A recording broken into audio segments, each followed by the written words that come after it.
তো আমি আজকে ভাড়ায় কাজ করে কত টাকা পেলাম। এটা হলো ডাম্পারের ভিতরে যেখান থেকে আমরা ইট বার করি ভ্যানে করে। আর সেই ক্ষেত্রে এই টিকিটগুলো দেওয়া হয় আমাদের। টিকিটগুলোর দামটাই বা কত?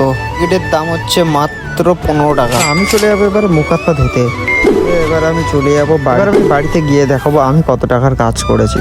আর গিয়ে খেয়ে দিয়ে আমি জামা প্যান্ট পরে চলে যাবো চুল কাটতে। এবার বাড়িতে চলে যাই। আমার টাকা, কাজের টাকা মাত্র 200 টাকা। চলো তোমাদেরকে আমি একটা জাদু দেখাই। 2, 3, 4। তো এটা আমার জাদু না, এটা হচ্ছে আমার পত্তাকা মতো। তো বেশ ভালো করেই চুলটা দেখো কত বড় বড় হয়ে গেছে। এবার যাবো আমি চুল কাটার দোকানে। তো আমি বেরিয়ে পড়েছি চুল কাটার দোকানে। দেখো রাস্তা দিয়ে আমি যাচ্ছি, ঠিক আছে। যেতে আমি ফাইনালি পৌঁছে গেছি চুল কাটার দোকানে আর বসে হয়ে গেছি চুল কাটার দোকানে। এবার তোমরা ভাবছি চুল কাটার দোকানে কি বসবি না, তো কি দাঁড়িয়ে থাকবি? আমি একটু মজা করছিলাম।